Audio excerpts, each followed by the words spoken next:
Hi friends, అందరికి నమస్కారం అండి. తెలంగాణ రాష్ట్ర వ్యాప్తంగా ఉన్నటువంటి రైతులకు సంబంధించి రైతు భరోసా అనేది ప్రభుత్వం వానాకాలం పంట పెట్టుబడి సాయం అయితే అందించడం జరిగింది.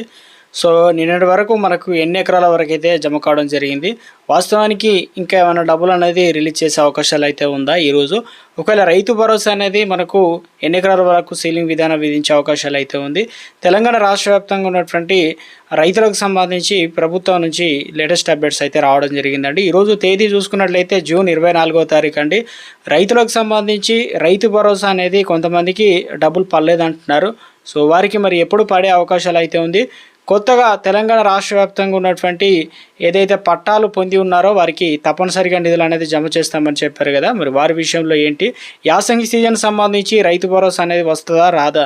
తెలంగాణ రాష్ట్ర వ్యాప్తంగా ఇప్పటి వరకు ఎంత మొత్తంలో ఎన్ని డబ్బులు అనేది రిలీజ్ చేశారో ఆ వివరాలు ఏంటనేది వీడియోలో తెలుసుకుందామండి. వీడియోని చివరి వరకు చూడండి. మరోసారి ఛానల్ వస్తే తప్పకుండా సబ్స్క్రైబ్ చేసుకొని bell button all notification activate చేసుకోండి. చూస్తున్నారు కానీ లైక్ చేయడం మర్చిపోతున్నారని దయచేసి లైక్ చేయండి. లేట్ చేయకుండా ఎలాగైతే వెళ్ళిపోతుంది. తెలంగాణ రాష్ట్ర వ్యాప్తంగా ఉన్నటువంటి రైతులకు సంబంధించి జూన్ 16 తారీఖు నుంచి మనకు ముఖ్యమంత్రి రేవంత్ రెడ్డి చేతుల మీదుగా రైతు భరోసా అనేది విడుదల చేయడం జరిగింది.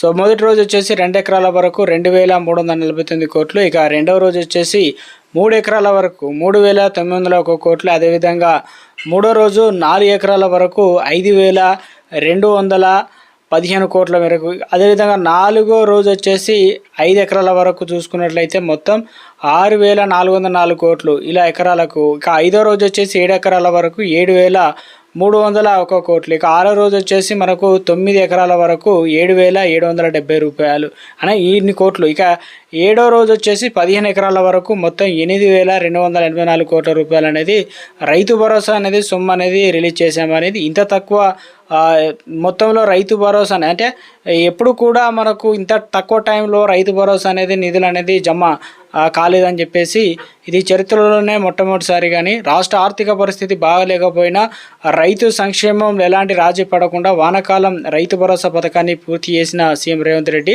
ప్రత్యేక కృతజ్ఞతలు అయితే తెలియడం జరిగిందనమాట. సో ఇందుకు సంబంధించి అంటే ఇంతకుముందు 2 నుంచి 4 నెలల సమయం పట్టేది, కానీ ఇప్పుడు తెలంగాణ రాష్ట్ర వ్యాప్తంగా కేవలం 9 రోజుల్లోనే రైతు భరోసా ఇచ్చామని తెలంగాణ రాష్ట్ర వ్యాప్తంగా మిగిలిన రైతులకు సంబంధించి అంటే పూర్తి స్థాయిలో కూడా ఇప్పటికే 9 రోజుల్లో 9,000 కోట్ల మేర రైతు భరోసా సొమ్ము అనేది జమ చేసినట్లు ఇప్పటి వరకు 1,49,39,111 ఎకరాలకు రైతు భరోసా అందినట్లు కాంగ్రెస్ ప్రభుత్వం అయితే అనడం జరిగింది. ఎకరాలకు 12,000 రూపాయల చొప్పున. సో ఇక మనకు రేపు అనగా ఈరోజు సాయంత్రం 4 గంటలకు మల్ల కేంద్రం రైతు భరోసా సంబరాలు పెద్ద ఎత్తున చేపడతారన్నమాట. ఎందుకంటే చివరి రోజు మొదటి రోజు ఎలాగ ప్రారంభించారో ఈరోజు చివరి రోజు కాబట్టి సో మొత్తానికి 9,000 కోట్ల రూపాయలు రైతు భరోసా అనేది జమ చేయడానికి ప్రభుత్వం అన్ని ఏర్పాట్లు చేసినట్లు అప్డేట్ అయితే రావడం జరిగిందండి. సో ఎంత మొత్తంలో డబ్బులు జమ అవుతాయి ఏంటనే దానికి సో ప్రభుత్వం తప్పనిసరిగా మిగిలిన వారికి 9,000 కోట్ల మేర ఎంత బాకిందో వాటిని రిలీజ్ చేస్తారా, లేదంటే 15 ఎకరాల వరకు సీలింగ్ అనేది ఈరోజు స్పష్టత అయితే రాబోతుంది అనమాట. పడని వారికి తప్పనిసరిగా మీ దగ్గరలోని ఏవోను సంప్రదించండి. వారు రైతు భరోసా మీకు ఏ విషయంలో అంటే ఎలాంటి పత్రాలు ఇవ్వలేదా, ఎలాంటి పొరపాట్లు జరిగింది వాటిని అన్నిటిని కూడా ఎంక్వైరీ చేసుకోవాల్సి అయితే ఉంటుంది మన బాధ్యత. కాబట్టి తప్పనిసరిగా వారిని అడిగినట్లయితే రైతు భరోసా అనేది రావడానికి అవకాశాలు అయితే ఉంది. ఇక కొత్తగా పట్టా పాస్ పుస్తకాలు జూన్ 5 తారీఖులోపు వచ్చిన వారు దాదాపు 1,04,000 మంది అయితే ఉన్నారన్నమాట. సో వారికి ఈ నెలాఖరు నుంచి రైతు భరోసా సొమ్ము అనేది రైతుల ఖాతాలో నిధులు అనేది జమ కావడానికి అవకాశాలు అయితే ఉన్నట్లు అప్డేట్